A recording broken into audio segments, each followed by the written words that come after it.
Hello students, welcome back to biology class. Hope all are safe at home. Let us see what is the topic for today. Today you are going to learn a new chapter, excretion. And in this chapter you are going to see the structure of human kidney and the main functions of it. Let us see the definition of the term excretion. Excretion is a process by which metabolic waste is eliminated from an organism's body. In a human body and other vertebrates, this is carried out by lungs, kidneys and skin. What are the waste products formed in human body? Urea, carbon dioxide, excess water and salt. What is urea? Urea is a waste product formed from the excess amino acids in the body. So amino acids, we studied along with proteins. So when more amino acids are stored in the body, it will convert as urea by a process called deamination. And this urea is expelled out of the body through urine. Next is carbon dioxide. Carbon dioxide is a waste product from the respiration. It is getting dissolved in the blood from the cells and goes to the lungs. From the lungs, that means from the alveoli, it is excreting out. Then excess water and salt. It is getting filtered from the blood by the kidneys and is excreted through urine. Here comes the structure of human kidney. It's a cross section. In our body, 2 kidneys are there. Here comes the cross section of 1. You can see the terms cortex, medulla and pelvis. Outer part of the kidney is known as cortex, and inside to that one you can see medulla.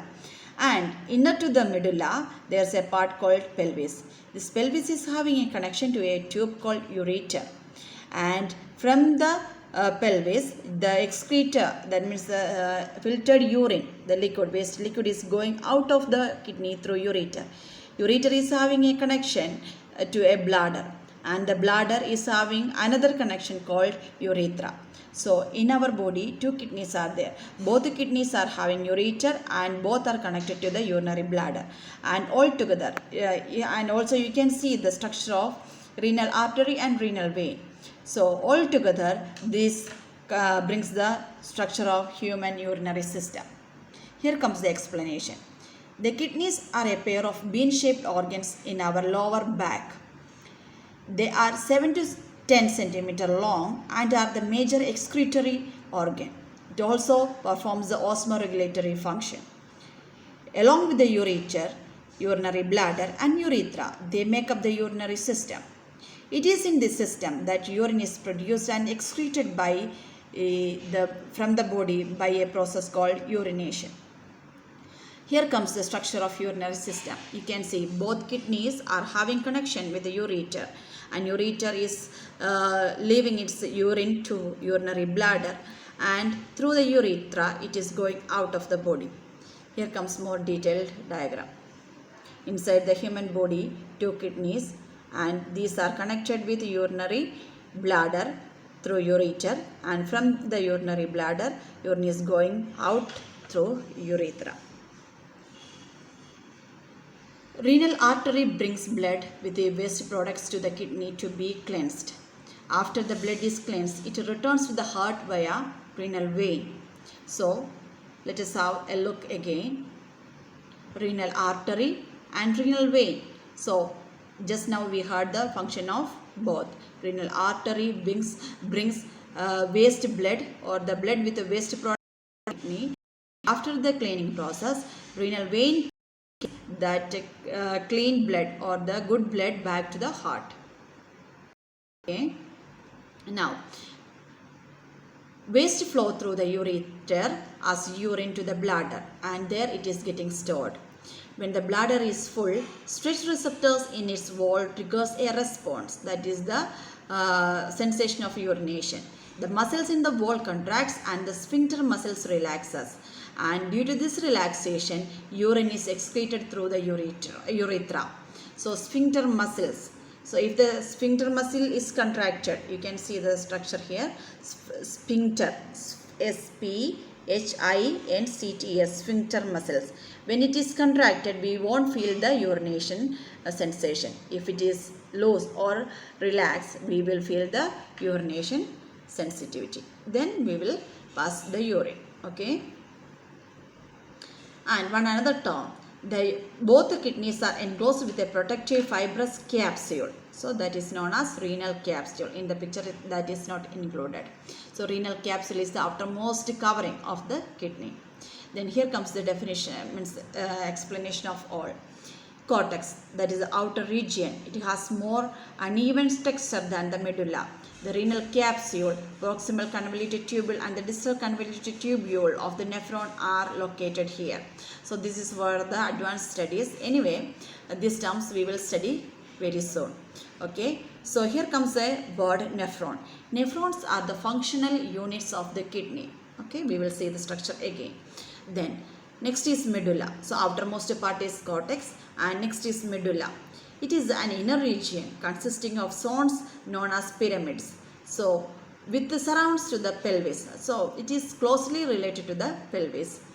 Here comes the structure loop of Henle and collecting ducts. Then these are also the parts of nephron. Then comes pelvis. It is in the central cavity. Urine formed after blood is cleansed and is getting deposited here. And this cavity is continuous with the ureter, so the urine goes directly to the bladder. So once again, cortex is the outermost region, medulla inside to that one, and the pelvis is the central part or the most inner one. Here comes the nephron. Nephron is the functional unit found in the kidneys. Each kidney is made up of millions of microscopic nephrons, each with a rich blood supply. To fully understand the function, we must study the structure of nephron in detail.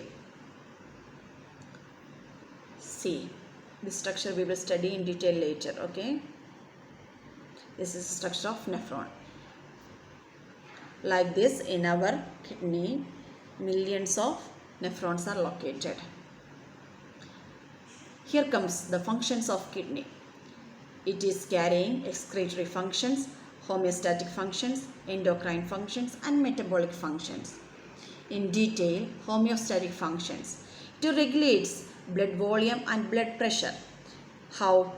By adjusting volume of water loss in the urine and releasing erythropoietin and renin to the blood. Then regulate plasma ion concentration.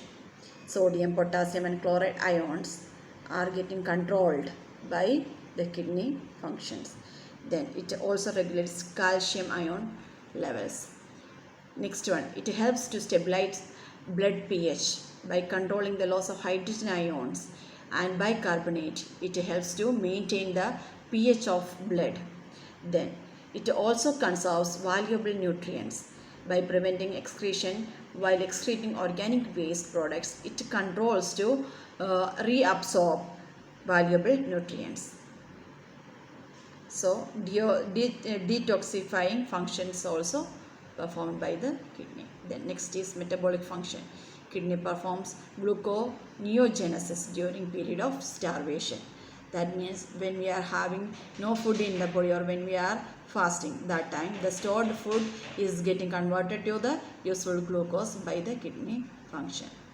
And here comes the end of the brief summary of the chapter, and in detail we will study later. Okay, read the textbook for further references. Thank you.